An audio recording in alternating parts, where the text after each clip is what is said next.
Item ಯಾವುದೇ ಇರಲಿ try ಮಾಡಿ ಆಚಿ ಚಿಕನ್ ಮಸಾಲಾ. ಬೆಂಗಳೂರಿನ ಮಾರತ್ಹಳ್ಳಿ ವರ್ತೂರಿನಲ್ಲಿರುವ ವಾಗ್ದೇವಿ ವಿಲಾಸ್ ಸೂಪರ್ ಶಾಲೆಯಲ್ಲಿ ದಶಮಾನೋತ್ಸವ ಕಾರ್ಯಕ್ರಮವನ್ನು ಹಮ್ಮಿಕೊಳ್ಳಲಾಗಿತ್ತು. ದಶಮಾನೋತ್ಸವ ಕಾರ್ಯಕ್ರಮದಲ್ಲಿ ಮುಖ್ಯ ಅತಿಥಿಗಳಾಗಿ ಆರ್ಎಸ್ಎಸ್ನ ವಿ ನಾಗರಾಜ್, ಎಂಎಲ್ಸಿ ಎನ್ ರವಿಕುಮಾರ್, ಮಾಜಿ ಸಚಿವ ಅರವಿಂದ ಲಿಂಬಾವಳಿ ಸೇರಿದ ಹಾಗೆ ಇತರೆ ಗಣ್ಯರು ಆಗಮಿಸಿದರು.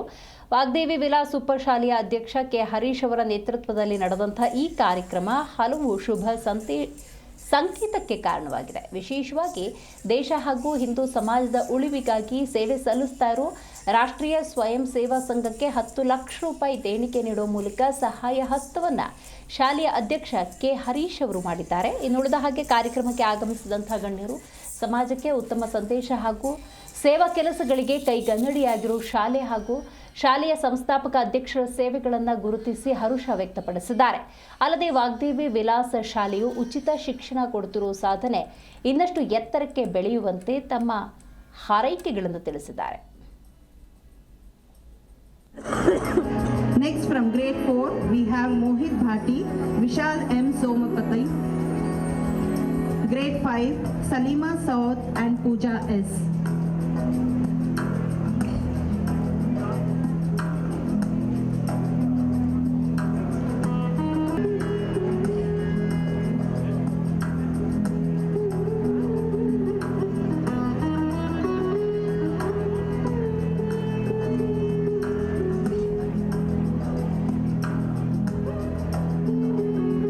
We need a bigger round of applause for the chief guest of the day, Shri Nagaraj sir.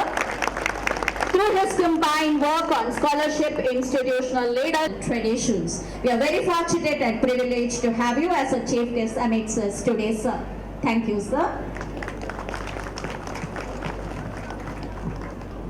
ಇಂದಿನ ಕರ್ನಾಟಕ ರಾಜಕಾರಣದ ಅತ್ಯಂತ ಸುಪರಿಚಿತ ಹೆಸರು ಎನ್ ರವಿಕುಮಾರ್ ಅವರದ್ದು. ಪ್ರಸ್ತುತ ಕರ್ನಾಟಕ ವಿಧಾನ ಪರಿಷತ್ನ ಸದಸ್ಯರಾಗಿ ಸದನದಲ್ಲಿ ನಾನು ಶಾಲೆಗೆ ಭಾಳ ಸಾರಿ ಬಂದಿದ್ದೀನಿ. ಇಲ್ಲಿ ಮಕ್ಕಳಿಗೆ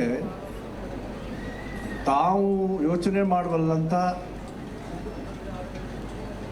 ಕಲಿಕೆಯನ್ನು ಒಂದು ಎಕ್ಸಿಬಿಷನ್, ಸೈನ್ಸ್ ಎಕ್ಸಿಬಿಷನ್ ಉದ್ಘಾಟನೆಗೂ ನಾನು ಬಂದಿದ್ದೆ. ಆ ಮಕ್ಕಳನ್ನು ಉಪಯೋಗಿಸ್ಕೊಂಡು, ಅವರ ಪ್ರತಿಭೆಯನ್ನು ಉಪಯೋಗಿಸ್ಕೊಂಡು ಹೊಸ ಹೊಸ ರೀತಿಯ ಚಟುವಟಿಕೆಗಳಲ್ಲಿ ತೊಡಗಿಸುವಂಥ ಕೆಲಸವನ್ನು ಹರೀಶ್ ಅವರು ಮಾಡ್ತಾ ಇದ್ದಾರೆ. ಇವತ್ತು ಸಮಾಜದಲ್ಲಿ ಬೇರೆ ಬೇರೆ ನೂರಾರು ಸಾವಿರಾರು ಶಿಕ್ಷಣ ಸಂಸ್ಥೆಗಳಿದ್ದಾವೆ. ಲಕ್ಷಾಂತರ ಜನಕ್ಕೆ ಶಿಕ್ಷಣವನ್ನು ಕೊಡ್ತಕ್ಕಂಥ ಕೆಲಸವನ್ನು ಬೇರೆ ಬೇರೆಯವರು ಕೂಡ ಮಾಡ್ತಾ ಇದ್ದಾರೆ. ಆದರೆ ಯಾವ ರೀತಿ ಶಿಕ್ಷಣವನ್ನು ಮಕ್ಕಳಿಗೆ ಕೊಡಬೇಕು ಅನ್ನೋ ರೀತಿನಲ್ಲಿ ಒಂದು ಮೇಲ್ಪಂಕ್ತಿಯನ್ನು ಹಾಕಿಕೊಟ್ಟಿರ್ತಕ್ಕಂಥವ್ರು ಯಾರಪ್ಪ ಅಂತ ಹೇಳಿದ್ರೆ ನಮ್ಮ ವಾಗ್ದೇವಿ ಹರೀಶ್ ಅಂತ.